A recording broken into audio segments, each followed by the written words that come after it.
Muito bem, senhoras e senhores, sejam muito bem-vindos a mais um vídeo da nossa série Enem, aqui no Inventando História. E olha só, pessoal, hoje eu trago para vocês um assunto que é sempre presente aí nas provas do Exame Nacional do Ensino Médio e também nas provas do vestibular, diga-se de passagem, tá? E tanto pode aparecer relacionando até aspectos de filosofia quanto aspectos de história, tá? Que é a questão do Estado Nacional moderno e o absolutismo, ou também antigo regime. Ou seja, é a hora de perceber como eram aquelas monarquias onde o Deus faz o rei e o rei fazia a lei, né? Como diria Luís XIV, rei de França, l'État c'est moi, o Estado sou eu. Então vejamos como era essa história toda. Tranquilo? Então partiu Futuro do Brasil. Vamos lá!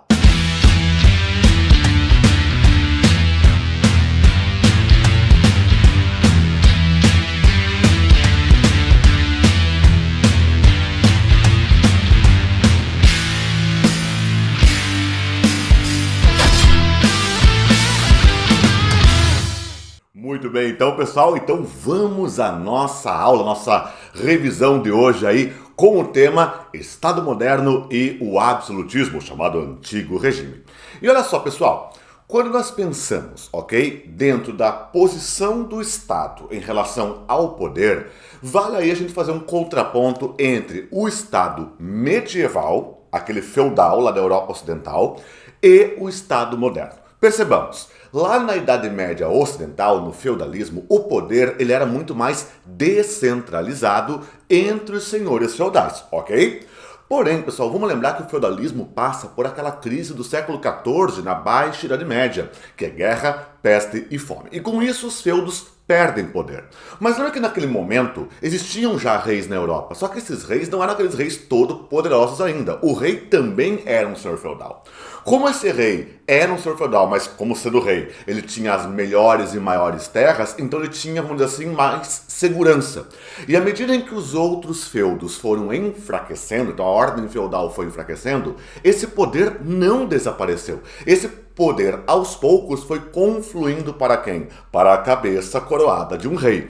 Ou seja, o rei era aquele que teve melhores condições para enfrentar essa crise do século XIV. E, terminada a crise, ele tem consigo agora o poder centralizado. Então, a primeira coisa que eu quero focar com vocês aqui é que, se no feudalismo, Idade Média Ocidental, o rei, ele era muito mais um chefe guerreiro, ele não tinha tanto poder, porque ali o poder era descentralizado. Na Idade Moderna, que falaremos agora, no Estado Moderno, aliás, nós temos um rei todo-poderoso. É aquele rei que vai assumir o chamado absolutismo. Por quê? A nobreza, pessoal, ela perdeu bastante do seu poder e influência com a crise feudal, ok? Só que vamos lembrar que no final do feudalismo surgiu uma classe social. Lembra que até então tinha estamentos, clero, nobreza e os servos da gleba. De repente agora eu tenho uma classe chamada de burguesia. E na medida em que a burguesia surge, ok? Haverá meio que uma aliança entre a burguesia e as monarquias nacionais, ok? Então países como Espanha e sobretudo como Portugal, que vai ser o primeiro Estado Nacional moderno, vão se valer do quê? De uma burguesia em franca ascensão e de uma coroa forte. Então como é que vai funcionar isso? A burguesia ganha do rei condições de enriquecimento. Imposto único, moeda única, um território unificado para fazer o comércio e por aí vai. Em retribuição, a burguesia paga o imposto da coroa. Não é mais aquele monte de impostos feudais, é o imposto da coroa, que vai financiar as aventuras da monarquia. Por exemplo, guerras e, claro, não esqueçamos, as grandes navegações. Agora, veja só, esse Estado Nacional Moderno, ele se baseia então por ter sim uma sociedade de corte, tem ali uma aristocracia, mas tem agora uma burguesia competindo inclusive em influência e poder. Mas é sim um Estado fortemente marcado por centralização política. Tanto que haverá aí até algum conjunto de filósofos, que vão tentar teorizar sobre o poder do rei. Se eu pegar, por exemplo, Jacques Bossuet. Jacques Bossuet é o grande teórico do chamado direito divino dos reis. Ou seja, o rei é rei porque ele é um rei por inspiração divina.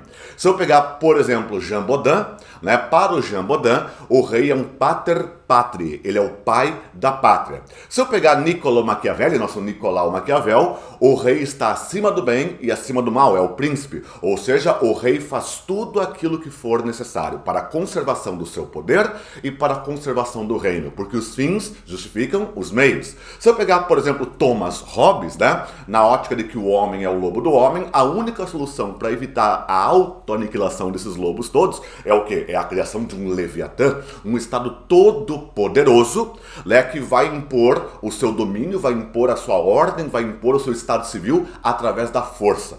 Né? Então veja, tudo isso vai fundamentando esse super rei, ao ponto que lá, né, no século XVII, você tem um rei chamado Luís XIV de França, que fala sem qualquer problema, l'état c'est moi. O Estado sou eu, ok? Então tudo isso, por exemplo, pessoal, todas essas coisas vão conformando essas monarquias nacionais. Agora, claro, nós temos aí alguns exemplos que você pode dar uma revisada, pode dar uma pontuada ali nesses assuntos. Nós temos, claro, o primeiro Estado Nacional moderno, que vai ser Portugal. Portugal é formada pela dinastia de Borgonha, tá? A dinastia Borgonha é a primeira dinastia portuguesa, de Dom Afonso Henriques de Borgonha, mas ela se consolida, o Estado português, aliás, se consolida mesmo após a Revolução de Avis de 1385, quando sobe uma nova dinastia, a de Dom João de Avis. Se eu pegar o caso espanhol, a Espanha está consolidada com uma monarquia absoluta em um Estado moderno, a partir da reunificação da Espanha, né, que quando ocorre ali a conquista de Granada pelos reis católicos Isabel de Castela e Fernando de Aragão,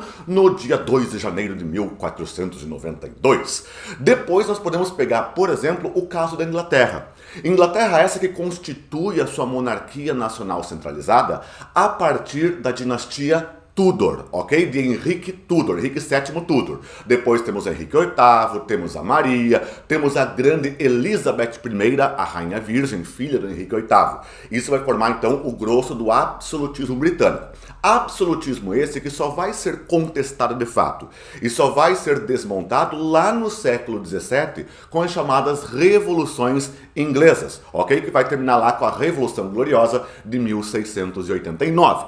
Mas até a dinastia Tudor é o auge do absolutismo na Inglaterra. Na França, claro, eu posso pensar já o absolutismo a partir da chegada ao poder da dinastia de Bourbon, com Henrique de Bourbon e Navarra, o primeiro rei Bourbon de França. Depois, claro, vou ter Luís XIII, Luís XIV, Luís XV, até Luís XVI, que vai ser aquele que será decapitado na Revolução Francesa. No caso espanhol, por exemplo, o grande ícone, né, do absolutismo espanhol vai ser o monarca Felipe II de Espanha, o rei da União Ibérica, quando literalmente tudo que era Portugal e tudo que era Espanha tornou-se um único império sob uma única coroa, que era a coroa do Felipe II, né? Então, quer dizer, tudo isso mostrando para nós a formação desses estados nacionais modernos. Um estado, então, que já vai parar para ter, por exemplo, exércitos nacionais, né? Então, antes você tinha só exércitos mercenários. De repente, agora passa-se a ideia de que é preciso ter um exército nacional para defender o reino,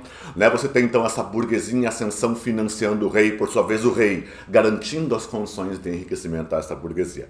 Claro que essa relação de amor entre burguesia e monarquia vai durar enquanto o rei for útil para a burguesia. Quando a burguesia começar a olhar o rei como um estorvo, como algo que a está atrapalhando, adivinha, você vai ter as revoluções burguesas do século XVII e século XVIII, que vão terminar literalmente cortando uma série de régias cabeças por todo o continente europeu.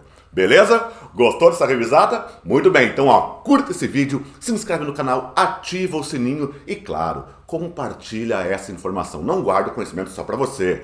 E se inscreva em nossas redes sociais. Vamos lembrar? No Twitter, @InventandoHST, todo santo dia fatos históricos na sua timeline do Twitter, coisa que nós também fazemos lá no nosso Instagram, né? O nosso Instagram, o @canal Inventando História.